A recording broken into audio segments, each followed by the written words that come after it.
Mencoba lupakan, tapi ku tak bisa. Mengapa begini? Oh, mungkin aku bermimpi menginginkan dirimu untuk ada di sini menemaniku. Oh, mungkinkah kau yang jadi kekasih sejatiku? Semoga tak sekedar harapku.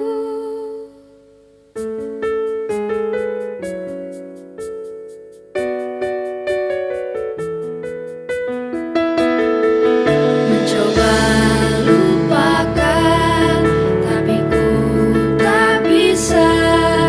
Mengapa begini?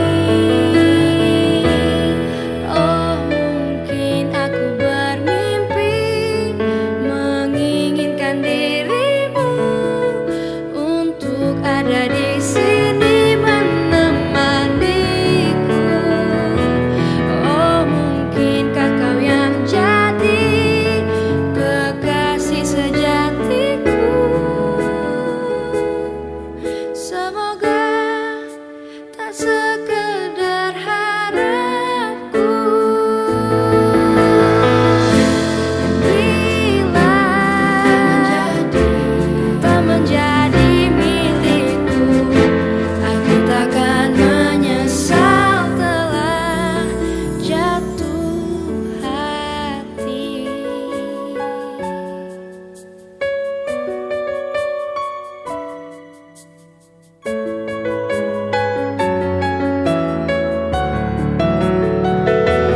Oh, mungkin aku bermimpi menginginkan dirimu untuk ada di sini menemaniku. Mungkinkah kau yang jadi kekasih sejatiku? Semoga tak sekedar harapku. Semoga tak sekedar harapku.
Limbang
para pilih sepuh tuwin aju sepuh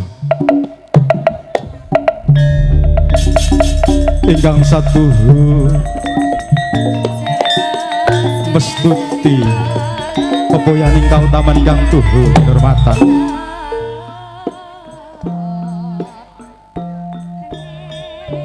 sagung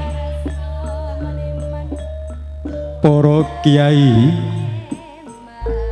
para alim ulama ingkang pono ing pamawas tuwin lebda ing pitutur ingkang dahat kapundi saking sedaya dawuh tuwin pangandikanipun sagung para pangemban pangembating praja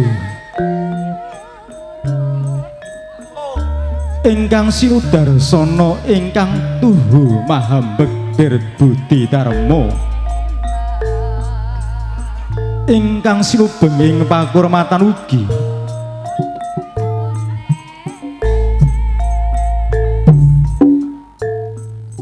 sagung para pepunden para rawuh kakung Semawana putri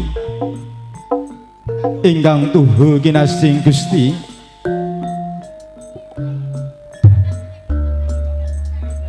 harawung awit nugraning Gusti ingkang akaraya jagat kawula lan panjenengan sami kepareng kempal manunggal wonten ing kalenggahan agung punika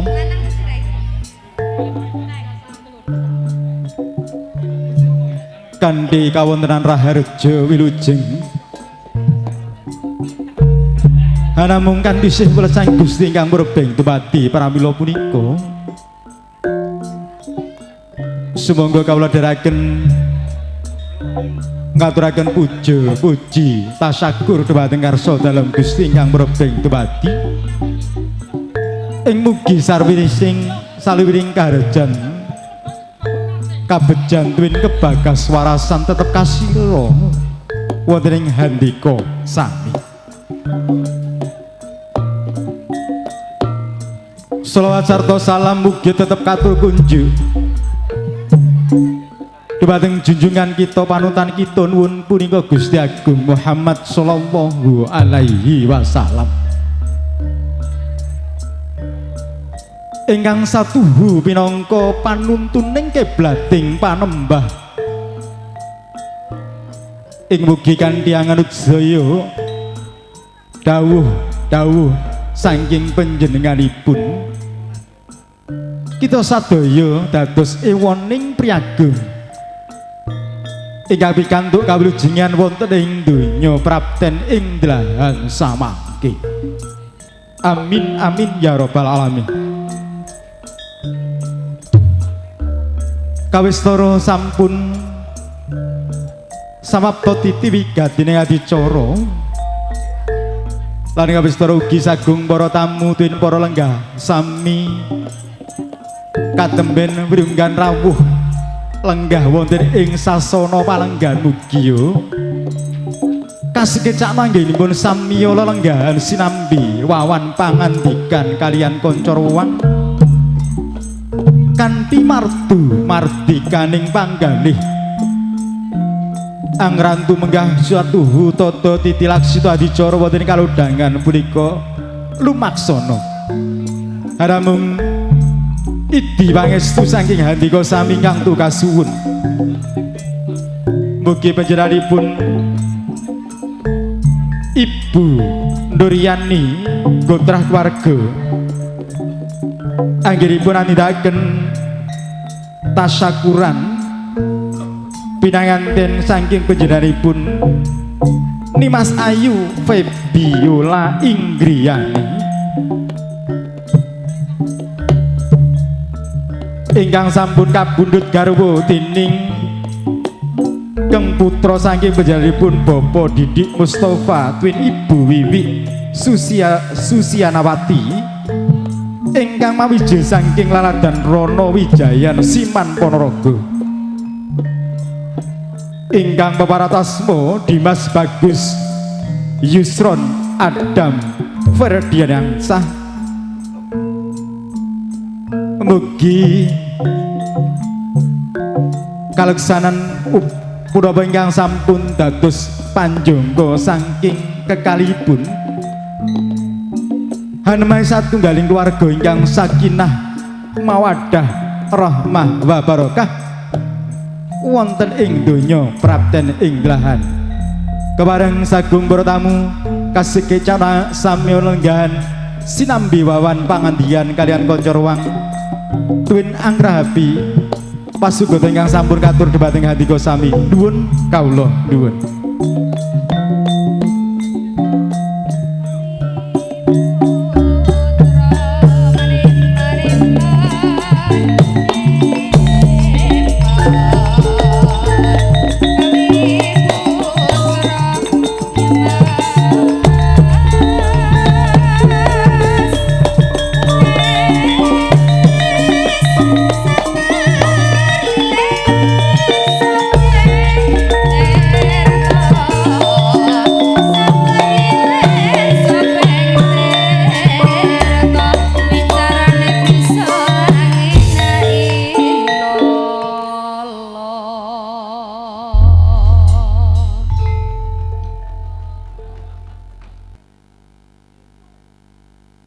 Pinanganten saking Keng Putri nuwun ingkang peparat asma Nimas Ayu Febiola Inggriani ingkang sampun sinengker dening garwa gegantilan ati inggih punika Nimas Bagus Yusron Adam Ferdiansyah putra saking panjenenganipun Bapak Didik Mustafa twin Ibu Wiwi Susiani. Mugi kanthi nugrahaning Gusti ingkang akara jagat kekalihipun mereka dados keluarga ingkang sakinah mawaddah warahmah. Doayu Ida. Kaisa niken kuwi ning kono.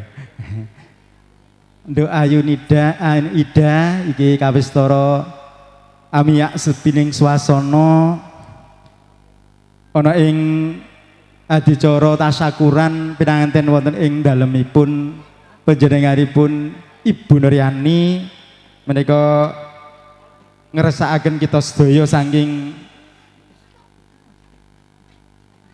grup seni campur sari Samudra Budaya ingkang mawiji saking lalatan pundi Kang Mas Siwalan. Oh nggih Siwalan Ponorogo ingkang ing mangke insyaallah kanthi bintang tamu Dimas Tejo Kang Mas Yudo twin Nimas Ayu Lucy Brahman.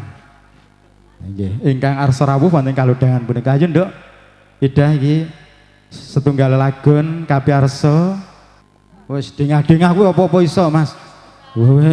Bocah wis teko ngendi-ngendi wis.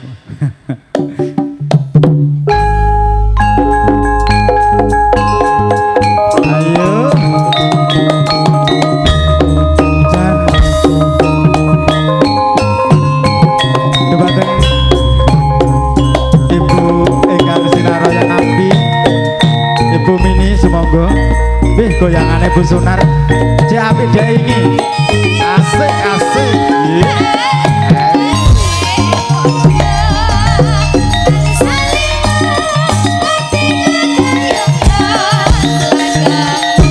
golane Bu asik asik asik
Nggih nuwun pakaten menggah sekor purnari ingkang sampun kasrahaken katindakaken dening panjenenganipun Ibu Sunar.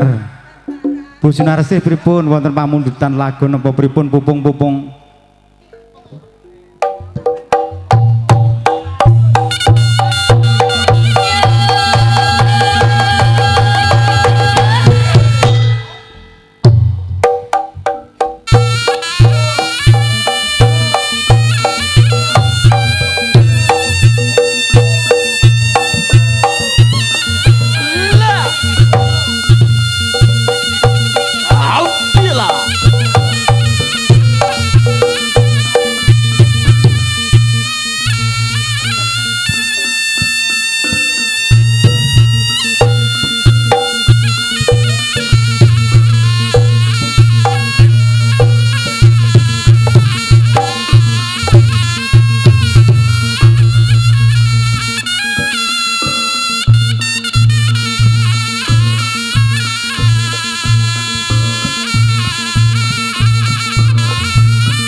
matur suwun jeng Ida ingkang sampun ngaturaken lagun Kala Siba mugi atur dhumateng sagung para tamu katingal punika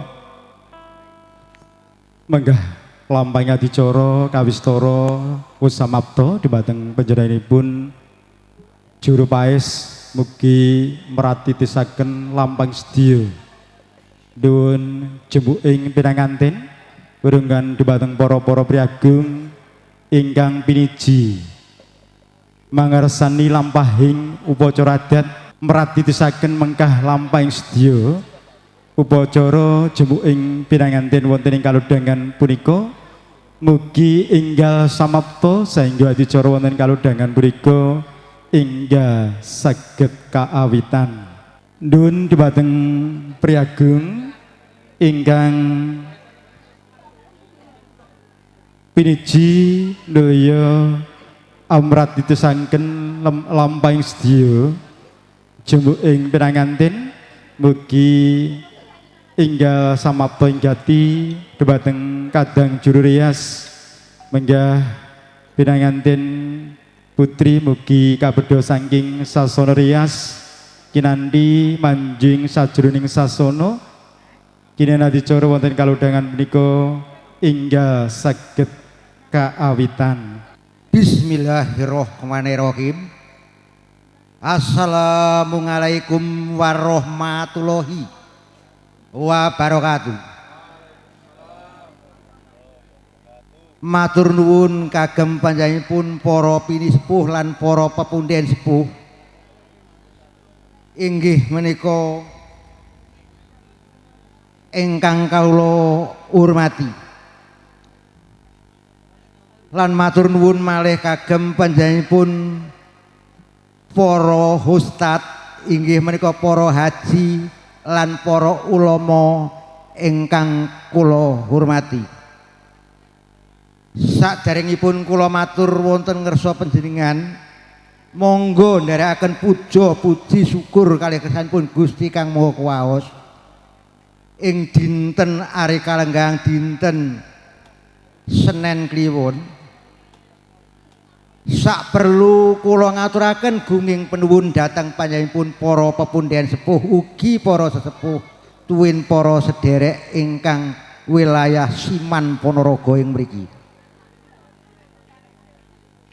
Salajengipun ing dinten Ari Kalenggan menika kula dipun resaya inggih menika Ibu Nuryani. Awit kula saderengipun nyuwun pangapunten inggih menika nek dalem kula menika Jawa Tengah inggih menika wilayah Mbulukerto Kalurahan Ngaglik. Dados dereng patos inggih menika ngertos umumipun mriki kula nyuwun pangapunten lan kula nyuwun donga pangestu anggen kula manggihaken Sri temanten kekalih mugi-mugi Sri temanten kalih sageta kakeninen mewah sageta subur sageta makmur tuwin sageta sepulur wiwit dinten Senen Kliwon saklamenipun. Sarene menika sampun teka titi mangsanipun panggih kula mboten saged inggih menika nglanturaken inggih menika bab atur. Saderengipun kula nyuwun pangapunten inggih nyuwun berkahing pangestu kaliyan panjenenganipun para pundhen, para pinisepuh lan para sederek sedaya wonten ing wilayah Siman Ponorogo ing mriki inggih menika kula nyuwun pangapunten ingkang saageng-agengipun. Minangkani panutup akhiru salam warahmatullahi wabarakatuh. Nuwun.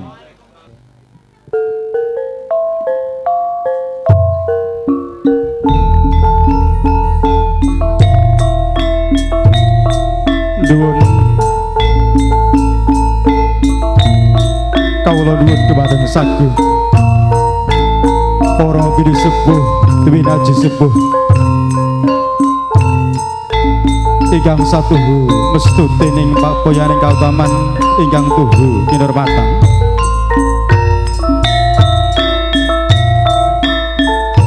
Kawistara wis samapta menggah tata titi wigatining adicara jemuk ingkang sampun arsa dipun pangarsani dening panjenenganipun Bapa Marmo ingkang mawiji saking laladan Jawa Tengah.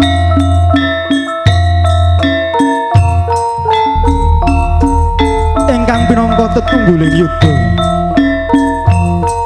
meratitesaken lampahing sedya adicara jemu ing risang pinanganten kekalih.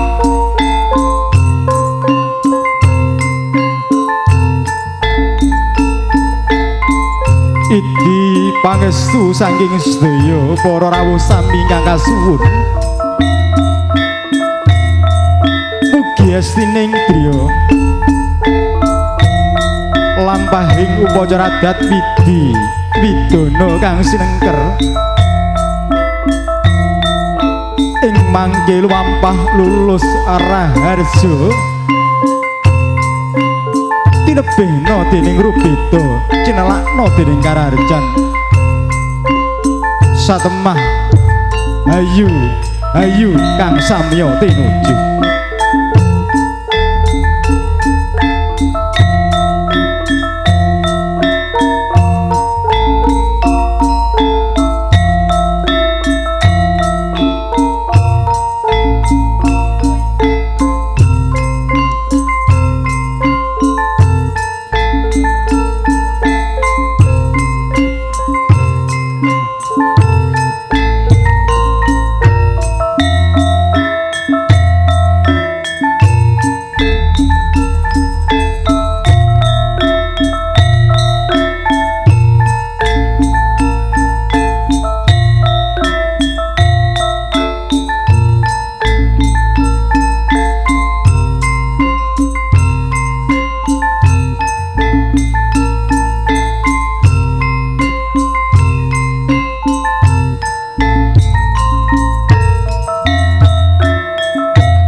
Dumugi wahyaning mangsa kala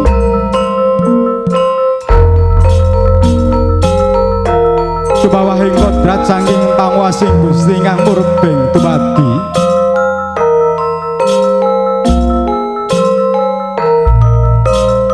tuk nalika semana ana titahing Jawata kang asipat jalu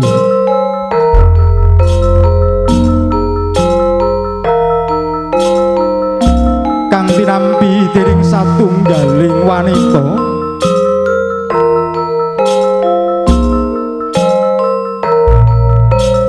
kang arsa anggep yurmadyaning bebrayan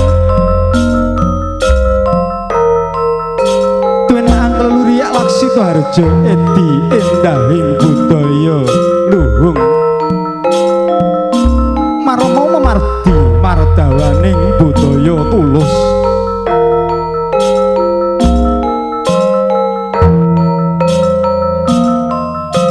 wis jumangkah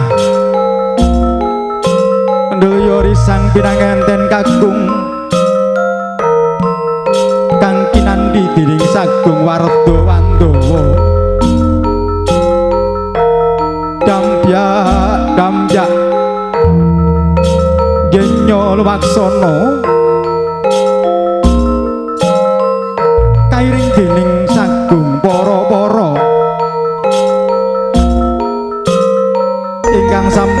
Jumejer aparantunan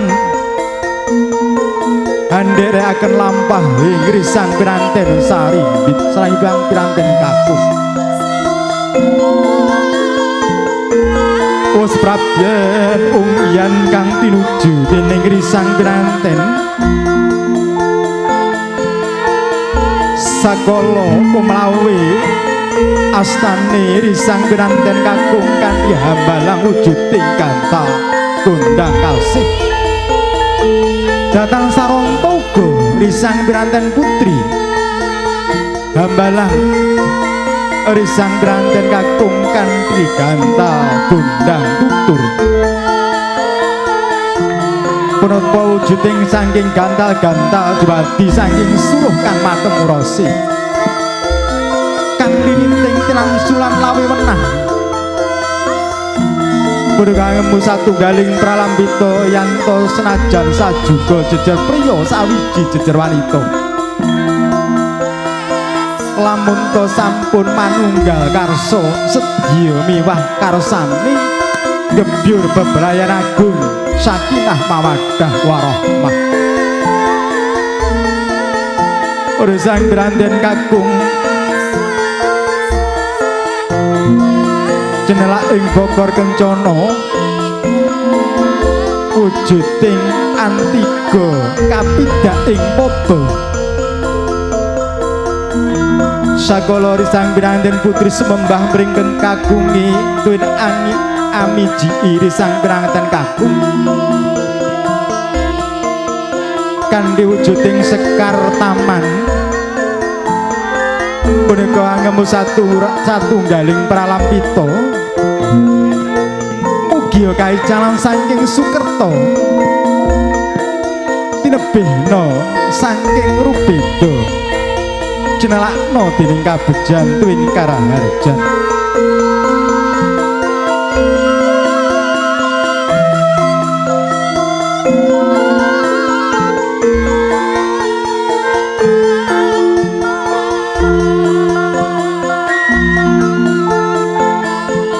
Risang piranten sarimbit sapunika pinaringan wujuding donga pangastawa saking ngarsa dalem Gusti ingkang murbeng dumadi ingkang dipun pangarsani dening panjenenganipun Bapa Marmo ingkang mawiji saking Laladan Wonogiri Jawa Tengah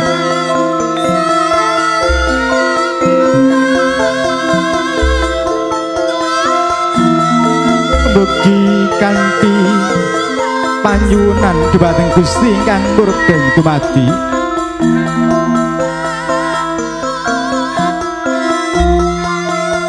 kekalinyo anggenyo sumedya gebyur bebrayan agung tansah antuk nugroho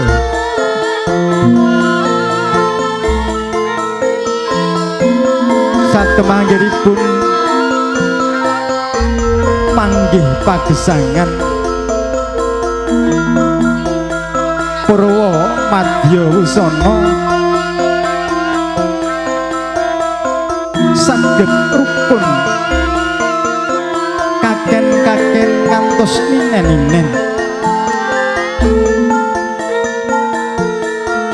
samangke wis pinaringan wujuding tirta kang mawiji saking Kendi Pratala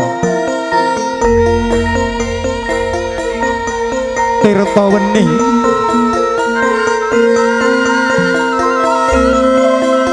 punika ngemu satunggaling pralampita mugia sarliring pakarti kang arsa katindaken dening risang piranten sarimbit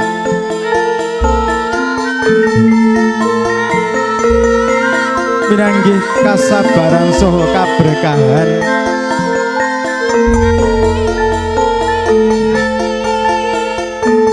lan punapa ingkang katindaken mugi kagalih kanthi hening ing cipta tuwin meneping ing kalbu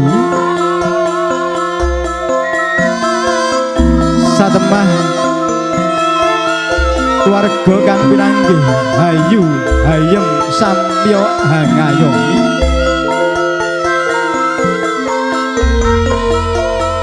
kausari sang pinanten sarimbit musim kepan sindur deng Rama Ibu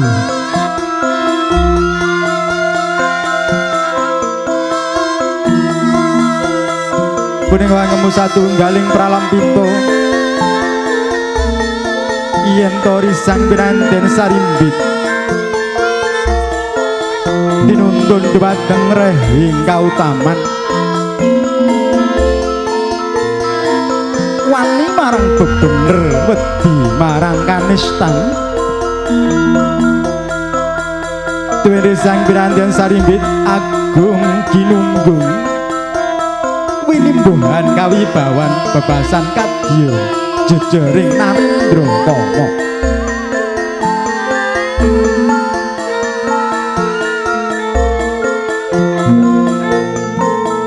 kauson panjenenganipun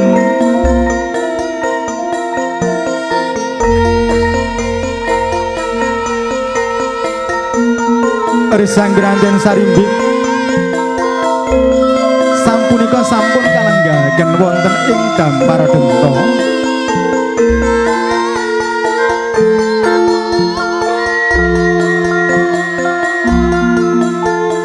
lenggah angapit nuwun Ibu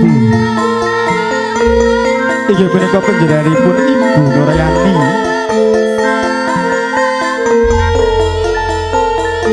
kekalihnya katimbang bobotipun kekalihnya samiya bobote senajan to bebasan satunggal namung putra mantu ananging raos kastresnan saking panjenenganipun Nuryani menika sami sedaya kanggep putra piyambak ingkang kagulawentah sak sae-saenipun sehingga punapa kang dados panyuwun saking panjenenganipun Ibu Nuryani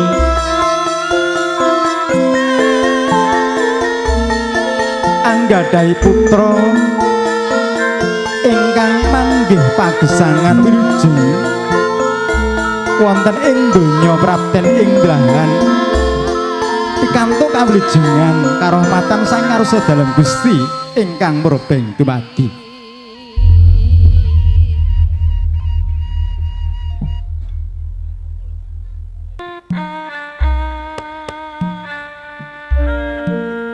kawusa wis paripurna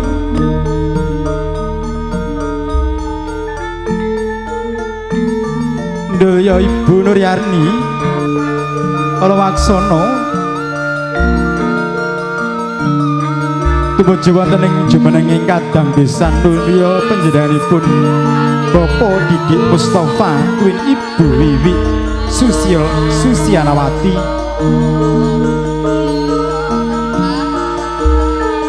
kekalihnya samiya jawat asta giya lumampah tumuju wonten ing Damparadenta hangapit ndaya lenggah ingkang putra sarimbit ingkang kawistara sampun jumeneng wonten ing sangajengipun Damparencana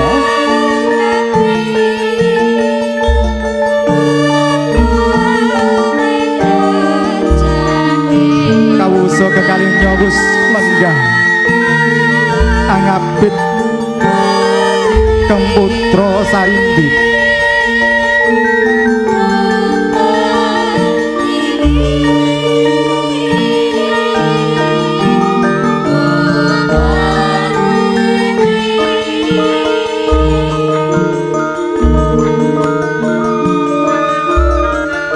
pinanganten jumeneng lumampah arsa sowan kok ngabiyantara dhumateng sagung para pinundi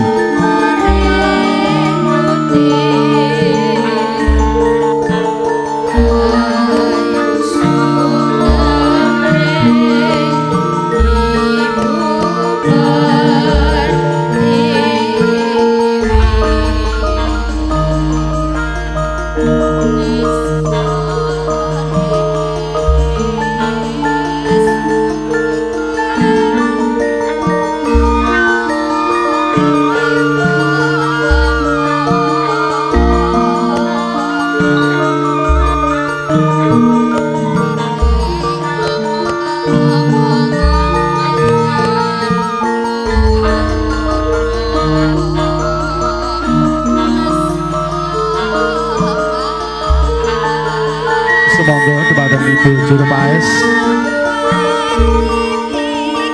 kapratitisaken lambang sedya upacara sungkeman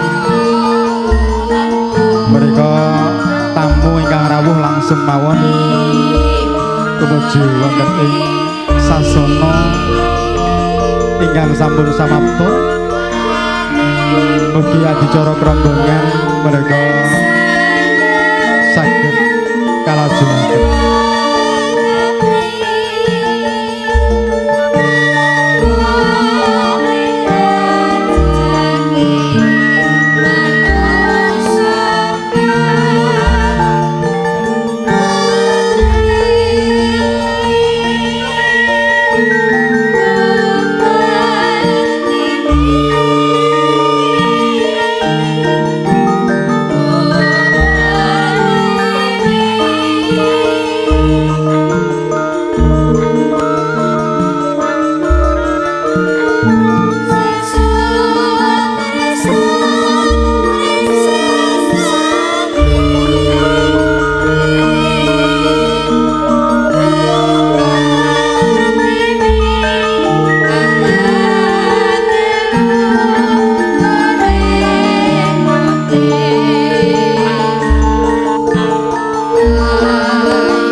Kawistara risang beranden sarimbit wis samya sumungkem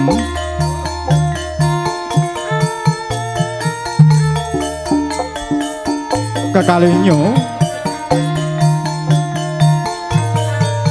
sumedya sowan anyabyantara dhumateng sagung para pinundi.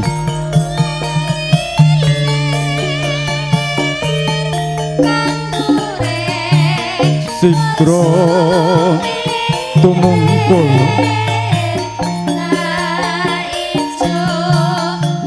iya Ameri kelu konjem ing pampala wadananing pinanten sarimbit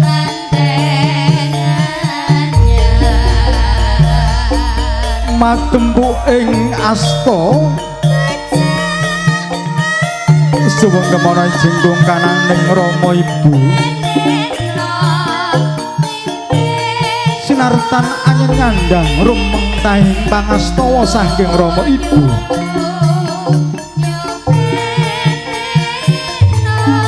mogya hanggenyo hanggebyur bebrayan agung hinayuan dening Gusti ingkang murbeng dumadi satemah jumbo kang kinayuh sembada kang jinangka purwamadya kawusana kalih saking rubeda ing sambi kala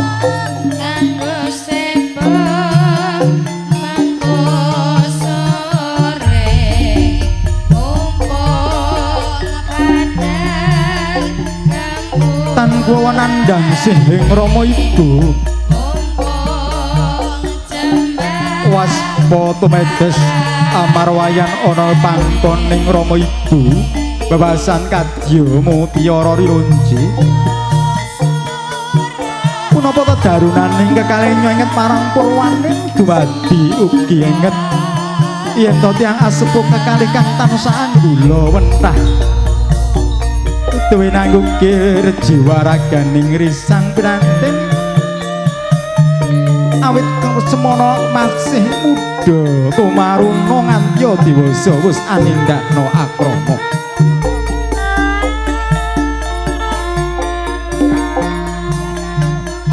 wis paripurna Yo kekalih nyuwanitaken upacara adat Kacar Kucur Andrawina. Punapa to dibanding ning saking Kacar Kucur?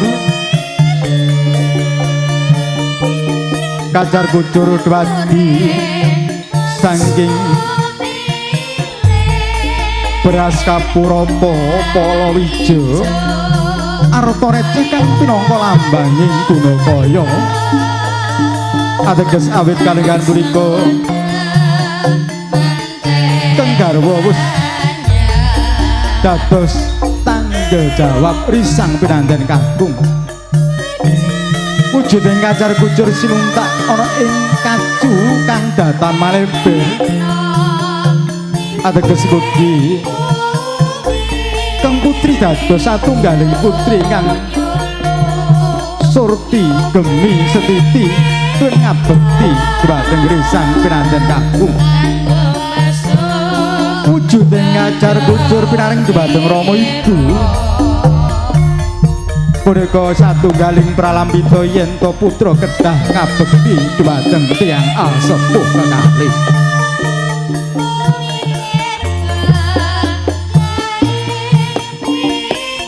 Wis paripurna wujuding upacara adat Kacar Kucur. Kiyo risang pinanten sarimbit anindakno upacara dandahar kembul bujana.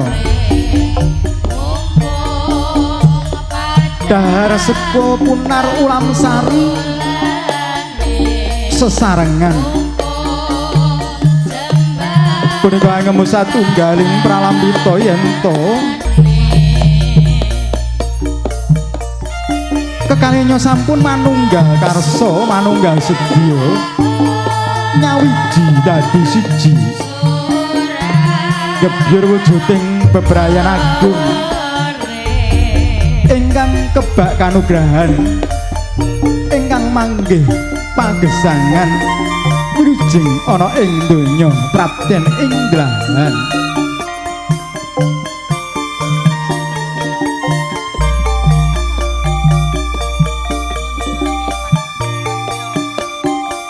Kawistara paripurna risang piranten sarimbit pinarikan wujuding tirta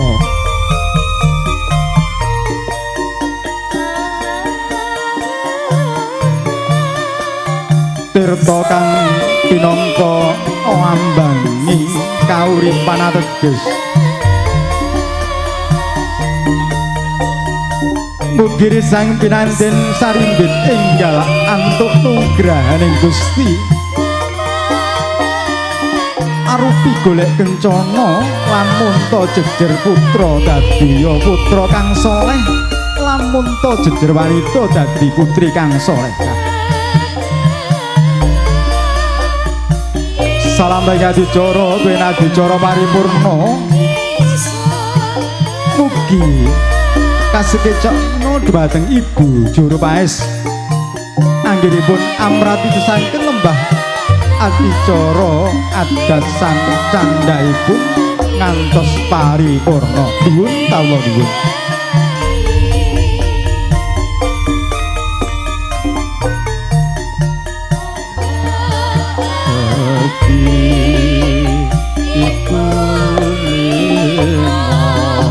Salam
Sampun paripurna menggah lampahing upacara adat widi widana kanggo sinengker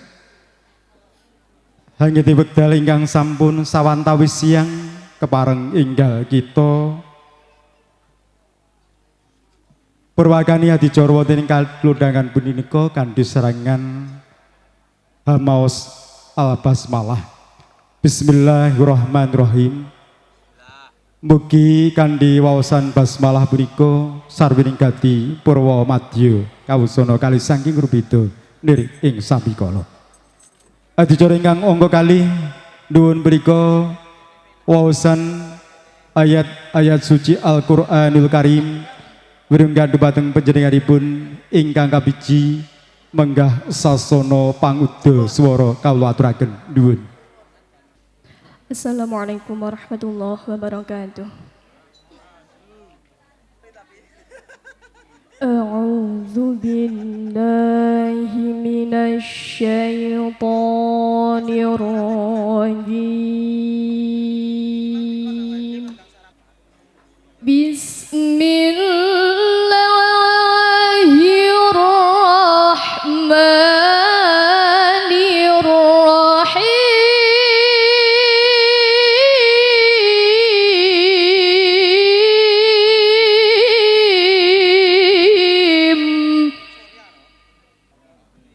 Nisa'ukum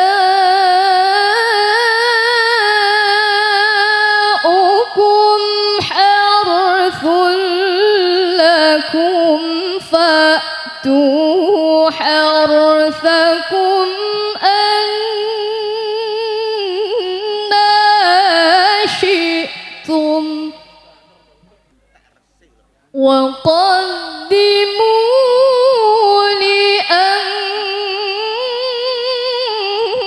أنفسكم واتقوا الله واعلموا أنكم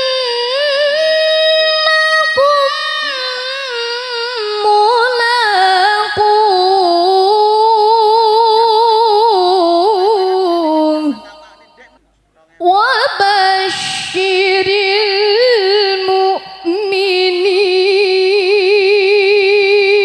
المؤمنين بسم الله الرحمن الرحيم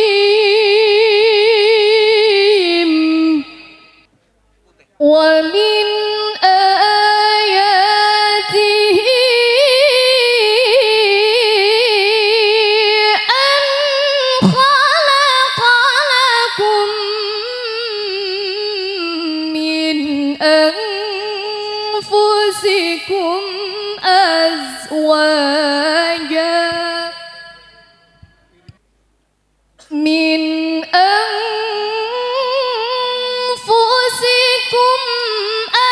أزواجا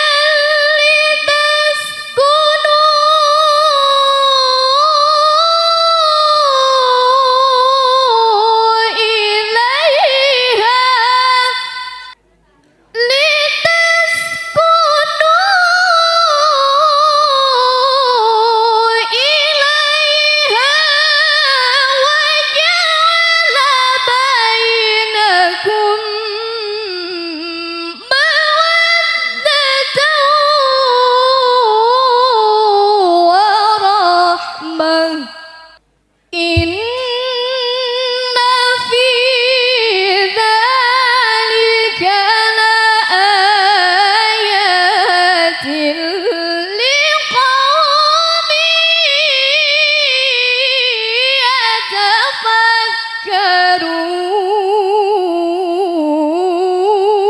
يتفكرون صدق الله العظيم.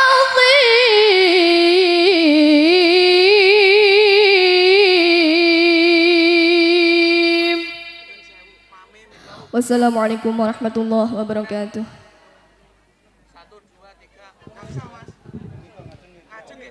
Sampun kasempatan menggah pamosing ayat suci Al-Qur'anul Karim Mugi amahanono dhumateng Krisang pinanten sarimbit enggih nyonggebyur bebrayan agung manggih keluarga ingkang sakinah mawaddah warahmah. Amin amin ya rabbal alamin. Adicara salajengipun nulya punika panyuwun dhumateng nugraning Gusti ingkang murbeng tebadi lumantar adicara doa wirungga dhumateng panjenenganipun ingkang anyarinani menggah sasana twin swasana kawula aturaken nuwun. Assalamualaikum warahmatullahi wabarakatuh. Ala hadini as-salihah al-fatihah. A'udzubillahi minasyaitonir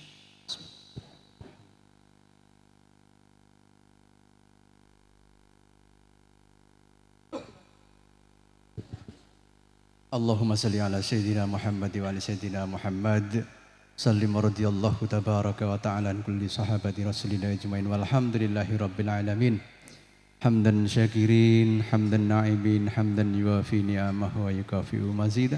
Ya Rabbana lakal hamdu kama yanbaghi li jalali wajhil karim wa 'azimi sultanik. Allahumma inna nas'aluka ridhaka wal jannata wa na'udzubika min syakhatika wan nar. Allahumma inna nas'aluka ridhaka wal jannata wa na'udzubika min syakhatika wan nar. Allahumma inna nas'aluka salamatan fid din wa afiyatan fil jasad wa ziyadatan fil ilmi wa barakatan fil rizq wa taubatan qablal maut wa rahmatan indal maut wa maghfiratan ba'dal maut. Allahumma hawwin alaina fi syakaratil maut wan najatata minan nar wal afwa indal hisab. Barakallahu laka wa baraka alaikum fi khair. Barakallahu laka wa baraka alaikum fi khair. Barakallahu laka wa baraka alaikum fi khair. Allahumma alif bainahuma kama allafta Sayyidina Adam wa Hawa wa alif bainahuma kama allafta Nabiyuna Ibrahim wa Syarah wa alif bainahuma kama allafta Sayyidina Muhammadin sallallahu alaihi wasallam wa Khadijatul Kubra wa alif bainahuma kama allafta Ali karramallahu wajhah wa Fatimat Asyhar.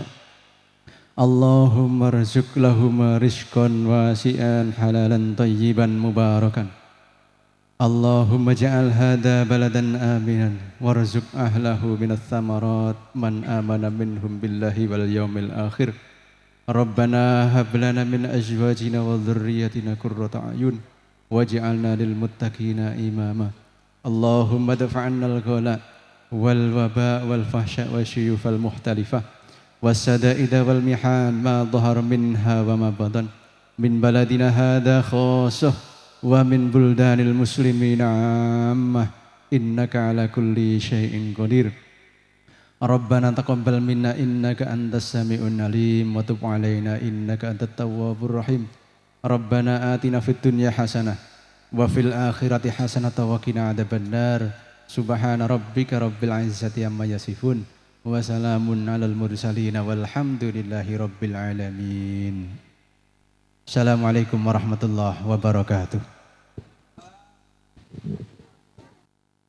Nuwun mekaten megah panjuwunan dhumateng nugrahing Gusti ingkang murbeng dumadi iti pangestu handika sami ingkang kasuwun mugi kanthi doa punika ndoyo panjenenganipun Ibu Nuryani anggenipun Ami Moho Kang Putra Sarambit manggih rahayu twin kawulejengan satemah jumbuh ingkang kinayuh sembodo Kang Jinangka.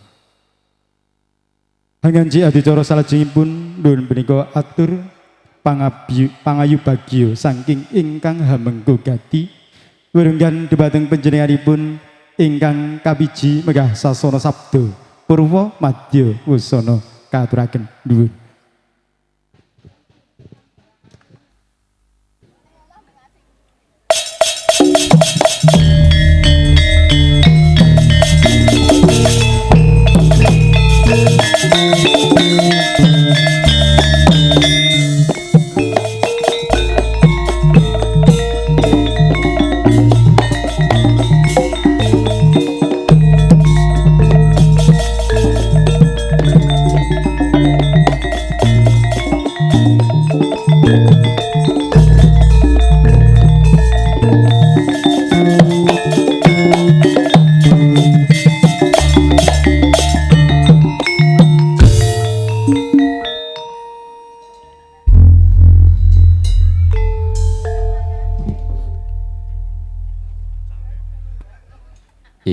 kula aturaken gunging panuwun dumateng kanca-kanca saking grup Campursari Samudra Budaya ingkang sampun paring iringan pinangka lancaran mataraman.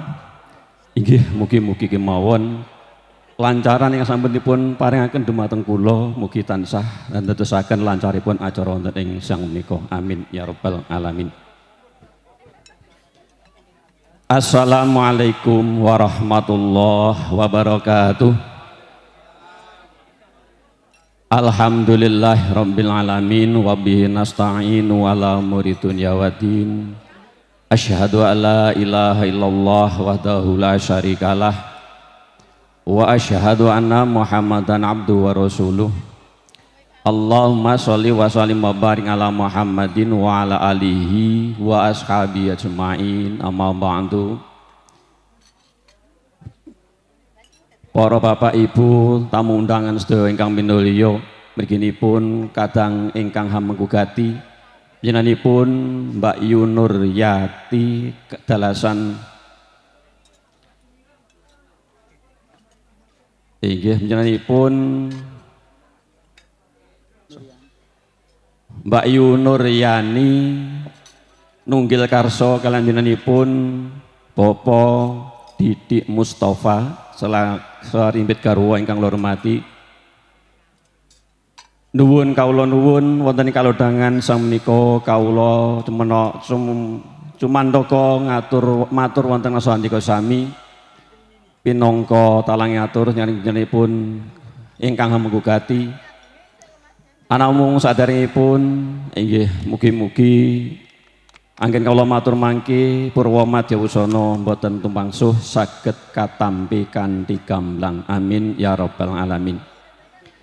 Para sami ingkang pinurmatan panjenenganipun Bapak Didik Mustafa dalasan Mbak Yu Nuryani putra keluarga ing kalodhangan sang menika ingkang ongkos pindah ngaturaken sugeng rawuh sugeng pinarak sugeng lelenggahan ugi kaaturaken gunging panuwun ingkang tanpa pepindhan yawit saking kerawan minan sami wonten ing siang menika nggih mugi-mugi kemawon kanthi kairingan pandonga kanthi kairingan panyuwun dumateng ngarsa dalem Allah Subhanahu wa taala mugi-mugi rawuh panjenengan sami ing siang menika estu mujudaken setunggalipun amal sae amal soleh panjenengan sami ingkang ing manggenipun tansah pikantuk piwales ingkang sakmurwa saking Allah Subhanahu wa taala. Amin ya rabbal alamin.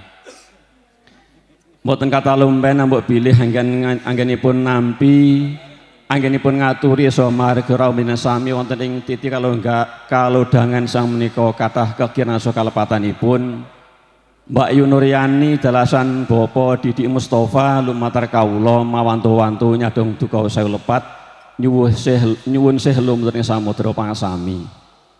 Para rawuh sami ingkang kinurmatan menggah ingkang wigatos panjenengan sami keaturan rawuh wonten ing sang menika.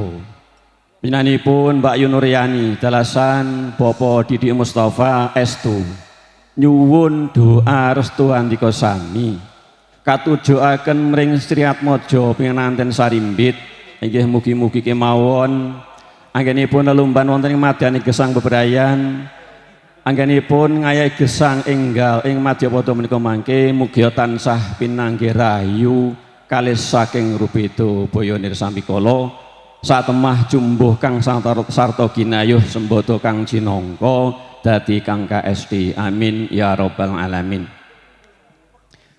Para sami kang tunurmatan binanipun Mbak Yu Nuryani dalasan Bapak Didik Mustafa sepindah malih ngaturaken gunging panuwun ingkang tanpa upami awit saking kerawan binaan sami soho awit saking sumbangsih handika sami ingkang sampun kaparingaken dumateng kula sak putra. Mugi-mugi saking sumbangsih handika sami saha kerawan panjenengan sami wonten ing siang menika estu mugi tansah pikantuk piwales ingkang setraju saking ngarsa dalem Allah Subhanahu wa taala. Amin ya rabbal alamin. Para rawuh sami ingkang tinurmatan kunjuk dumateng para tamu ingkang katemben rawuh katuran pinarak saha langsung kemawon tumuju dumateng sasana boga katuran ngrahapi pasogatan ingkang sampun katur ngantos mangke titi paripurnaning hadicara wonten ing siang menika. Para sami ingkang dunurmatan, boten trapsilo lamun kula matur ingkang sekangkung kathah ngenget wekdal sampun santawis siang ugi sampun ketawis radi sumuk pramila anggen kula matur purwa madya wusana wonten ing asmanipun sami bilih kathah lepat saha kekeranganipun mawantu-wantu secara pribadi kawula nyadong duka saya lepat nyuwun sewu lumutring samudra pangsami kanthi asesanti rahayu ingkang sami pinanggih sepisan merdika salamiyo akhiripun kalam billahi taufiq wal hidayah. Assalamualaikum warahmatullahi wabarakatuh. Nuwun mekaten begah lampahing adicara twin adicara ingkang sampun kawistara kalaksanan lan ugi adicara inti ingkang sampun kawistara paripurna mereka hangancik adicara salajengipun inggih menika lerem saha suka parisuka lumantar kadang-kadang saking samudra elektron Kang Mas menika kawistara adicara purna palipur kalajengaken wonten ing kalodhang punika bintang tamu saking wonten dalemipun panjenenganipun Ibu Nuryani nuwun panjenenganipun Dimas Tejo Kang Mas Yudo saha Mbak Yulusi Brahman dereng to kawistara rawuh wonten kalih gedangan punika.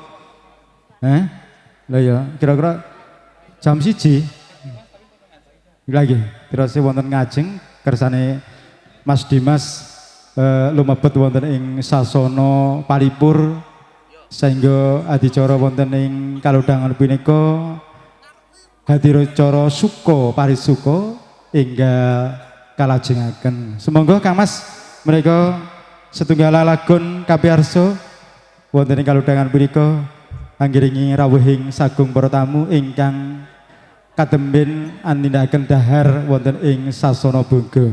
Nuwun.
Rumah sekolah niku kaya iya kaya ora. Bye.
Pupung aku tak selfie apa? Pripun? Tak Jenengan foto ajeng selfie riyen. selfie karo Lah, nggih. Kang Mas Tejo Pupung Petuk.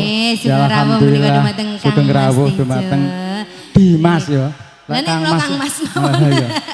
Wong Mas. piyantune ya cik enom ganteng.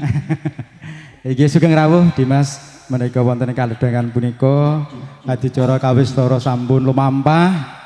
Menika kantun adicara palipur mereka dumateng Busunar ngelek lek Dimas Tejo wis rawuh jarene arep niki bintang kula nih. Oh nggih, iki lek jan niki seniornya bintangnya Jawa Timur niki.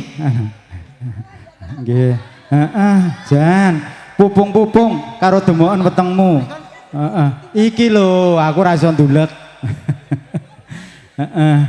Ya alhamdulillah bocah iki. Nggih yo mumpung orang karan petuk nggih. Asmane sinten Dik kok iso lakumu kaya ngono. Nggih ya wis to mumpung aji mumpung nggih. Iya. Cah kene iki trae ora kaya cah kono. Wis to lek wis pupung katek-katekno iki. Ora usah diterusne ke acarane foto-foto tok mawon Mas nggih. Jenengan leren terus acarane foto-foto. Wis to karo leren mboten napa-napa. Nggih Kang Mas menika sinambi nggih gegojengan karo leren. Iki sing ngersakne foto pupung Dimas Tejo iku urung makarya asong palipur sisan puwoto sik ngono. Nggih. Niku sing meteng-meteng nom didemok wetenge ben nurun. Nah. Nggih, engko jengidha demoken wetengmu. Ben nurun ganteng kaya kuwi.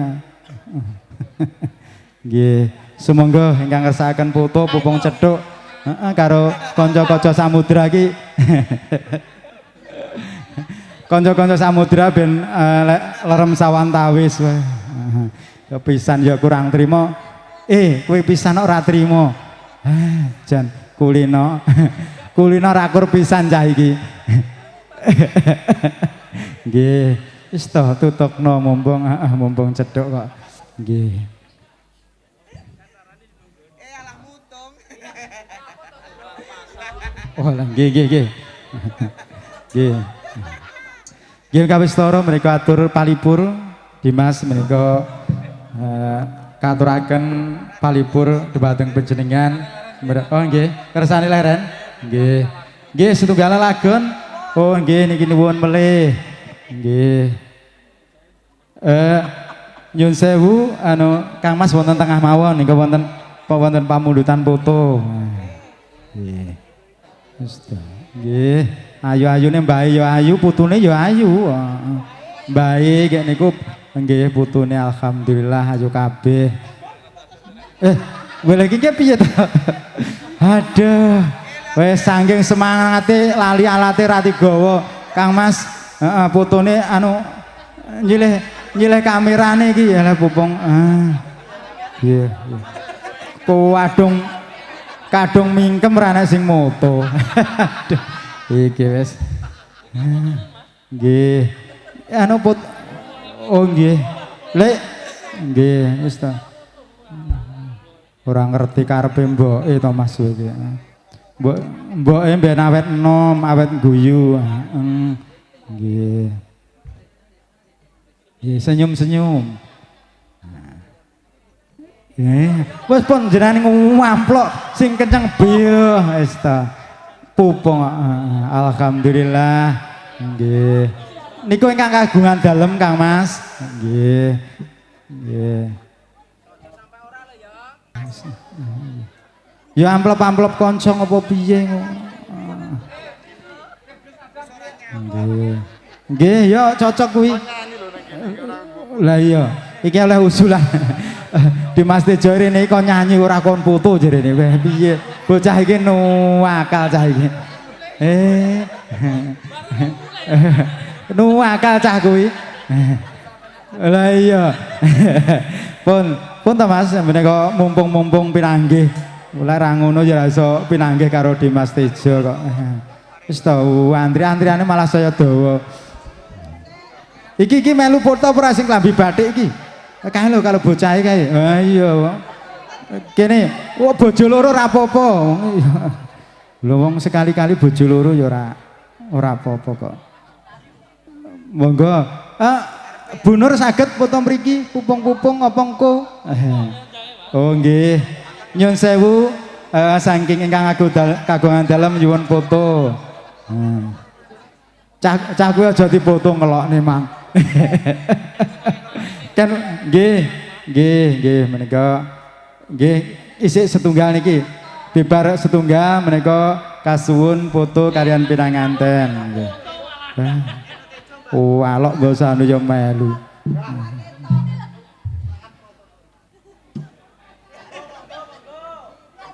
Nggih, mengke adicara foto kalajengaken. Nggih, alhamdulillah. Ki nggih upama tarife 4.000 kan wis oleh pirang ewu ya jale. Wis ping 10 ya 40.000. Menika wis tara Dimas Tejo anindaken foto sinareng pinanganten. Sumangga singida katuraken setunggal lagun mereka hanglipur sagung para tamu ingkang katemben anggenipun piringgan dahar wonten ing sasana boga nuwun.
Tari foto lagi loh. Semakin siang semakin bertambah. Tari Esuk foto 4.000, rodo awan 5.000. Itu. Awannya. Tari foto pokoknya sekali foto Sekali siji 40.000 apa 4.000? 4.000 wae lah. Engko wis dadi wis siap akeh. jujur.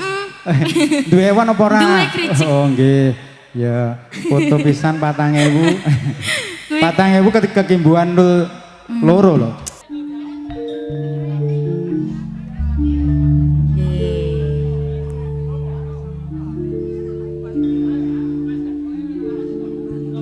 Monggo Mas sakniki. Selak ijo Mas.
Samudra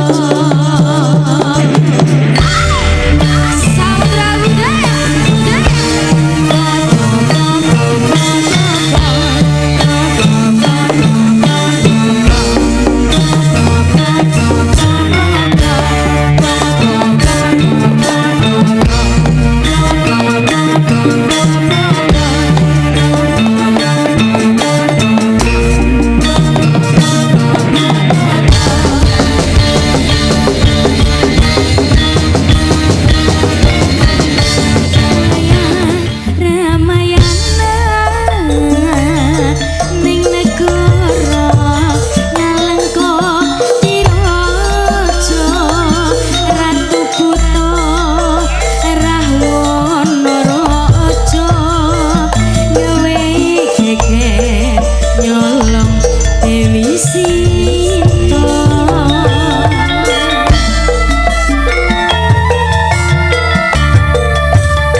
Nangis gereng